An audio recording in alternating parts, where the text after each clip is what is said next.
যে 38% ট্যাক্স দিচ্ছেন মানে আপনি 100 টাকা আয় করলে 38 টাকা আপনি সরকারকে দিয়ে দিচ্ছেন। ইন্স্যুরেন্স বিক্রি করার জন্য সরকারকে আনা হয়নি বা লোন দেওয়ার জন্য, তার জন্য ব্যাংক রয়েছে। আয়ুষ্মান ভারত হচ্ছে একটা ইন্স্যুরেন্স কোম্পানি। নীতিন গডকরির নিজস্ব নাগপুরে রাস্তার ব্রিজ ভেঙে পড়ছে। ইনফ্রাস্ট্রাকচার খরচাটা করে আপনি করছেনটা কি? বিহারে 11টা ব্রিজ ভেঙে পড়ছে, তুমি ওখানে কি উড়ে যাবে? তুমি কোন ভরসায় যাবে? কি পরিমাণ দুর্নীতি হলে এটা সম্ভব বলো তো? 3 দিনে 100 কিলোমিটার রাস্তা উনি হয়তো ছবিতে বানিয়ে দিচ্ছেন, 3.5 দিনের মাথায় সেই 100 কিলোমিটারের ভেতর 95 কিলোমিটার রাস্তা ব্যবহার অযোগ্য হয়ে পড়ছে। এটা সমস্যা। তৃণমূল আর বিজেপির লড়াইতে বাংলার মানুষ কেন বঞ্চিত হবে? অমৃতসর থেকে বাংলা পর্যন্ত যে ফ্রেট করিডরটা আমরা ঘোষণা করেছিলাম, উনি আবার কুমির ছানা দেখানোর মতো আবার সেটা নামে বলেছেন। এটা বাজেট হয়েছে। তুমি একটা চোখ বন্ধ করে ভাবো তো, তুমি একটা স্টার্ট আপে কাজ করো, তুমি একটা অ্যাসপায়ারিং ইন্ডিয়ার সদস্য, তুমি একটা যুব সমাজ, তোমার এখান থেকে কি প্রাপ্তি? আমরা যখন এই 30% ট্যাক্স দেয় যারা, সেই 30% ট্যাক্সটা কিন্তু শেষ মিলিয়ে প্রায় 38%-এর কাছাকাছি হয়।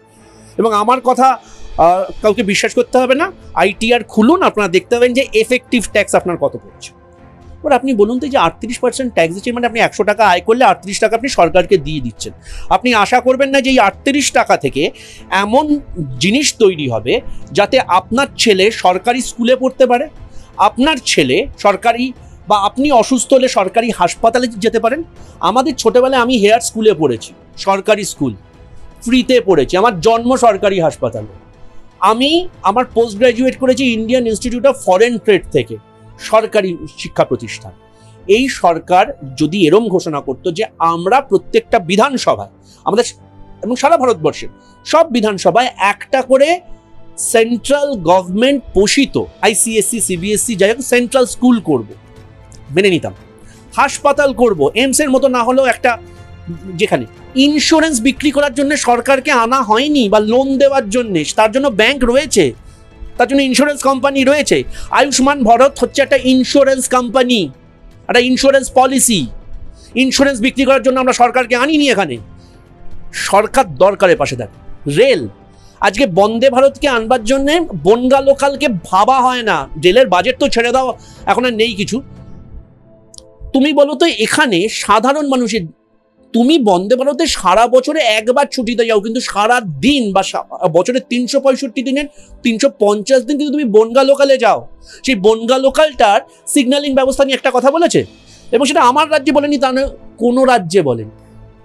এটা সমস্যা। এমনকি অভিষেক বন্দ্যোপাধ্যায় তিনি সংসদে প্রশ্ন তুলেছিলেন যে রেল নিয়ে কেন কোনো বাজেট দেওয়া হয়নি, কারণ এত বারবার রেল হচ্ছে এই রাজ্যে। ঠিক, এবং অশ্বিনী বৈষ্ণব তার কথার পরিপ্রেক্ষিতে বলেছেন যে এই যে ইনফ্রাস্ট্রাকচার এক্সপেন্ডিচার হচ্ছে তার একটা সিংহভাগ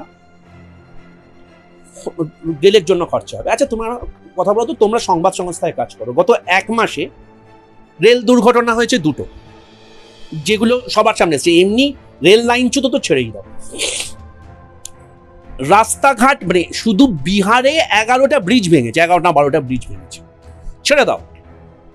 যে অটল সিলিং নিয়ে এত বিজ্ঞাপন, যেখানে ঢোকবার জন্য মাসিক যে টোল দিতে হয়, আমার কথা বিশ্বাস করতে হবে না, সাইনবোর্ডে আছে অ্যারাউন্ড 12,000 টাকা ফর 4 হুইলার। তোমার একটা সান্ত্রোর বা যে কোনো একটা হ্যাচব্যাকের EMI 12,000 টাকা পড়ে না, ওখানে মাসিক টোল হচ্ছে টাকা। সেই রাস্তার অ্যাপ্রোচ রোড ভেঙে পড়ছে, ইনফ্রাস্ট্রাকচার নাকি খরচা হচ্ছে। আচ্ছা, এয়ারপোর্টের ছাদ ভেঙে পড়ছে, এয়ারপোর্ট আমরা মেনটেন করি, রাস্তা আমরা মেনটেন করি। সেন্ট্রাল গভর্নমেন্টের নীতিন গডকরি, ছেড়ে দিন, নীতিন গডকরির নিজস্ব নাগপুরে রাস্তার ব্রিজ ভেঙে পড়ছে। তাহলে ইনফ্রাস্ট্রাকচার খরচাটা করে আপনি করছেনটা কি? আমার ট্যাক্সের পয়সায় আপনি রাস্তা তৈরি করছেন, আমার ট্যাক্সের পয়সায় সেই রেলওয়ে তৈরি করছেন, তারপর সেখান দিয়ে যখন আমি যাচ্ছি, আমি টোল নিয়ে যাচ্ছি, তারপরে আমার মাথায় ব্রিজ ভেঙে পড়ছে। এ তো ধনে প্রাণে মারছে এই সরকার, ছ্যাবলামো করছে নাকি? সমস্যাটা এখানে। এবং এই প্রশ্নগুলো যখন আমরা তুলছি, আমরা তুলতে যাচ্ছি, তখন সরকার বলছে এটা গণতন্ত্র বিরোধী, রাষ্ট্র বিরোধী। ইমার্জেন্সি চলছে নাকি? আচ্ছা, এমনকি পর্যটন সংক্রান্ত অধিকাংশ যে সমস্ত বলতে পারি প্রকল্প, সেই প্রকল্প চলে যাচ্ছে বিহারের হাতে এই বাজেট অনুযায়ী। নতুন করে সাজানো হচ্ছে বা গয়া, রাজগীর, নালন্দাকে বিশেষ রাজ্যে তখন বিহারকে দেওয়া হয়নি বলে এটা কি সান্ত্বনা পুরস্কার দেওয়া হলো বাজেটের মাধ্যমে? সমস্যাটা কি বলতো, গয়া, রাজগীর এগুলো তো হঠাৎ করে আমার পর্যটন মানচিত্রে আসেনি। গত 10 বছর ধরে নরেন্দ্র মোদী করছিলেনটা কি? রাজগীর, গয়া, বোধগয়া, সাঁচি, এই যে আমার বৃহত্তর সার্কিট আছে, বা একটা সময় বাঙালি পশ্চিমে ঘুরতে যেত মানে গয়া রাজগীর ঘুরতে যেত। শরৎচন্দ্রের গল্প করেও দেখবে তুমি, সে ভাগলপুর থেকে শুরু করে। তাহলে সেখানে গত 10 বছরের সিংহভাগ সময় এই নীতিশ কুমার আপনার জোট সঙ্গী ছিল। হ্যাঁ, আপনার সরকার সংখ্যালঘু ছিল না, এখন আপনার সরকার সংখ্যালঘু। রাঁচি বলুন, রাঁচিটা ঝাড়খণ্ডে পড়ে গেছে, রাজগীর বলুন, গয়া বলুন, এগুলো সবসময় আমাদের পর্যটকদের কাছে বা ভারতীয়দের কাছে একটা আবেগের জায়গা। আপনার কাছে রাজনৈতিক গুরুত্ব ছিল না, কারণ আপনার সরকার সংখ্যালঘু ছিল। নতুন করে এইসব ধোকারটাটি দিয়ে লাভ আছে? সার্কিট তৈরি করার কথা বলেছে। আচ্ছা, আমি তোমায় একটু আগেই বললাম বিহারে 11টা ব্রিজ ভেঙে পড়েছে। তুমি ওখানে কি উড়ে যাবে? তুমি কোন ভরসায় যাবে? আর এই ব্রিজগুলো আমি বানাচ্ছি? তোমরা বানাচ্ছ, বানাতে গিয়ে ভেঙে ফেলছো। কি পরিমাণ দুর্নীতি হলে এটা সম্ভব বলো তো? নীতিন গডকরি কথায় কথায় বলেন উনি ইনফ্রাস্ট্রাকচার ফাটিয়ে দিয়েছেন, 3 দিনে 100 কিলোমিটার রাস্তা। কিন্তু যেটা উনি বলছেন না, রেকর্ড করবার ছুতোয় 3 দিনে 100 কিলোমিটার রাস্তা উনি হয়তো ছবিতে বানিয়ে দিচ্ছেন, 3.5 দিনের মাথায় সেই 100 কিলোমিটারের ভেতর 95 কিলোমিটার রাস্তা ব্যবহার অযোগ্য হয়ে পড়ছে। এটা সমস্যা। আচ্ছা, এই যে বাজেট নিয়ে আমাদের রাজ্যের যে শাসক দল রয়েছেন তৃণমূল কংগ্রেস, তারা দাবি করছে যে বাংলাকে বঞ্চিত করা হচ্ছে বাজেটে। আপনি কি একমত এই বিষয়ে? দেখো, সেটা যে খুব একটা ভুল নয় সেটা তো আমরা খুব হাড়ে হাড়ে বুঝছি, এবং সেটা আমার একমত হওয়ার থেকেও যারা বিজেপির এলওপি, শুভেন্দু অধিকারী, তারপরে মানে অগ্নিমিত্রা পাল, যারা মানে এখন বিজেপির বিধায়ক বা বিধায়িকারা আছেন, তারা বলছেন যে সরকার ঠিক করেছে যে বাংলাতে খুব একটা প্রকল্প দেয়নি, কারণ শুভেন্দু অধিকারী বলেছিলেন জো হামারে সাথ নেই হাম উসকে সাথ নেই।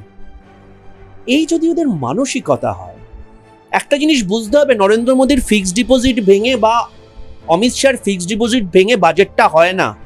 বাজেটটা আমার তোমার ট্যাক্সের পয়সায় হয়, সেটা ইনকাম ট্যাক্স হোক বা জিএসটি হোক বা বাইরে থেকে লোন নিয়ে এটা করা হয়।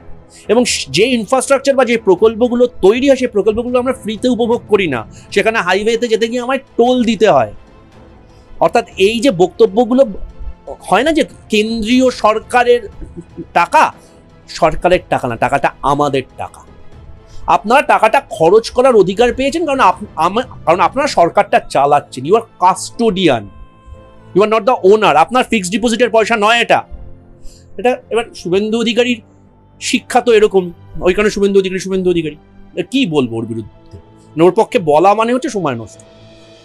বাট সাধারণ মানুষকে জিনিসটা বুঝতে হবে যে আপনার হকটা মারা যাচ্ছে, আপনার কাজগুলো, আপনার জন্য কোনো প্রকল্প বরাদ্দ হচ্ছে না, রাজ্যভিত্তিক প্রকল্প তো হচ্ছেই না, কেন্দ্রীয় প্রকল্প যেগুলো রাজ্যকে কানেক্ট করে, যেখানে কানেক্ট না করে সম্ভব না। একটু আগেই আমি আপনাকে বললাম যে এটা পূর্বোদয় প্রকল্প করেছে, কারণ একটাই উদ্দেশ্য, অন্ধ্রপ্রদেশ থেকে বিহার পর্যন্ত আপনাকে কানেক্ট করতে গেলে আপনাকে বাই ডিফল্ট উড়িষ্যা এবং ঝাড়খণ্ডকে যেতে হবে, নাহলে আপনি ডিঙ্গিয়া যেতে পারবেন না, কারণ উড়িষ্যা, ঝাড়খণ্ড এবং পশ্চিমবঙ্গকে কানেক্ট করেই আপনাকে অন্ধ্রপ্রদেশ থেকে বিহার যেতে হবে।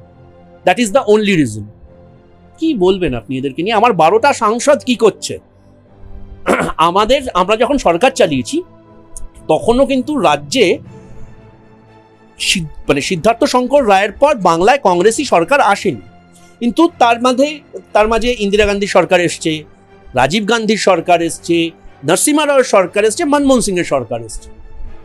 সবকটা সরকারের সময় কিন্তু আমরা আমাদের প্রাপ্যটা পেয়েছি। সেটা এইমস হতে পারে, আমরা এটা নিয়ে লড়াই করেছি এইমসটা কল্যাণীতে হবে না এইমসটা উত্তরবঙ্গে হবে, কিন্তু এইমসটা বাংলায় হবে। মেট্রো রেল পেয়েছি, ফ্লাইওভার পেয়েছি, আইআইএসটি পেয়েছি, আইআইএফটি পেয়েছি, আইএসআই পেয়েছি। বাংলা তার প্রাপ্যটা পেয়েছে। আমাদের একটা গনি খান ছিল, আমাদের একটা প্রণব মুখার্জি ছিল, আমাদের একটা প্রিয়রঞ্জন দাসমুন্সী ছিল, যারা আমাদের হয়ে প্রকল্প আদায় করে আনতো। এই 12টা সাংসদ করছেটা কি?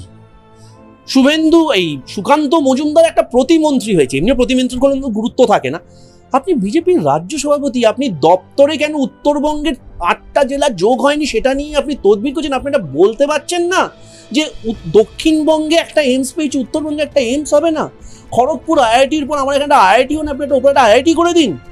ইডেন গার্ডেন্সের পর আমার এরকম একটা বড় স্টেডিয়াম নেই যেখানে আন্তর্জাতিক মানের ক্রিকেট হতে পারে, যেখানে শুধু মহারাষ্ট্রে বম্বেতে 3টে আন্তর্জাতিক মানের।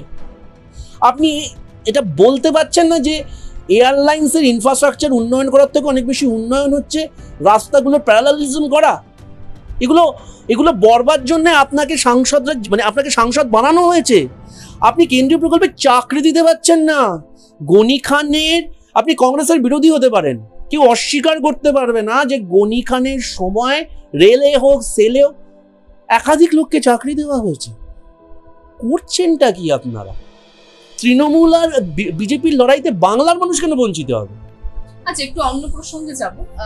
ইতিমধ্যে আমরা দেখেছিলাম যে অধীর রঞ্জন চৌধুরীর রাজনৈতিক ভবিষ্যৎ নিয়ে বেশ জল্পনা শুরু হয়েছিল। তার কি প্রদেশ কংগ্রেস সভাপতির পদ থাকছে কি থাকছে না, বা তিনি কি ইস্তফা দিচ্ছেন, এই নিয়ে অনেক প্রশ্ন উঠেছিল। কি মনে হয় এই মুহূর্তে দাঁড়িয়ে কি তিনি কি সেই পদেই থাকবেন, বা তার রাজনৈতিক ভবিষ্যৎ? দেখো, রাজনৈতিক ভবিষ্যৎ আগামী দিন বলবে। তবে অধীর রঞ্জন চৌধুরী বাংলা কংগ্রেসের এবং ভারতীয় জাতীয় কংগ্রেসের একজন স্টলওয়ার্ড লিডার ছিলেন, আছেন, থাকবেন। এ ব্যাপারে কারোর কোনো সন্দেহ নেই। 1, 2 পদ খুব সাময়িক ব্যাপার, এবং এটা স্বয়ং অধীর রঞ্জন চৌধুরী মৌলালী যুব কেন্দ্রের যে বর্ধিত সভা হয়েছিল সেখান থেকে ঘোষণা করেছিলেন। ওনার বক্তব্যের উপর আমার বক্তব্য বলা সাজে না। উনি স্ট্রেট বলেছিলেন যে আমার মেয়াদ যেহেতু শেষ হওয়ার মুখে, হয়তো অদূর ভবিষ্যতে আমাকে সরানো হবে। দেখো, পদ একটা হয় পদাধিকারী, আর একটা হয় নেতা। অধীর রঞ্জন চৌধুরী নেতা ছিলেন, আছেন, থাকবেন। আজকেও সারা বাংলার কার্শিয়াং থেকে কাকদ্বীপ, বাঁকুড়া থেকে বসিরহাট বাংলার কংগ্রেস কর্মীদের আবেগের নাম অধীর রঞ্জন চৌধুরী। সেটা তিনি সভাপতি থাকুন না থাকুন। ঠিক যেরকম আজকে এই মুহূর্তে আমি তুমি যখন আলোচনা করছি, বা যখন নির্বাচনে আমরা গেছিলাম, রাহুল গান্ধীর কোনো পদ ছিল না। রাহুল গান্ধীর একমাত্র পরিচিত ছিল ওয়েনারের সাংসদ। উনি কংগ্রেসের সভাপতি ছিলেন না, সহসভাপতি ছিলেন না। এলওপি তো আমাদের কাছে তখন ছিল না, এখন এলওপি পেয়েছে। রাহুল গান্ধী সারা ভারতবর্ষের কংগ্রেসীদের আবেগ ছিল। পদ আসে যায়, নেতা থেকে যায়। অধীর রঞ্জন চৌধুরী আমাদের নেতা, বাংলার নেতা, সাধারণ মানুষের আবেগের, এবং যারা বাংলায় এই তৃণমূল বিজেপির বিরুদ্ধে লড়াই করছে, নির্বাচনে জেতা হারা থাকবে, ওটা ছেড়ে দাও, কিন্তু অধীর রঞ্জন চৌধুরীর লড়াই, অধীর রঞ্জন চৌধুরী।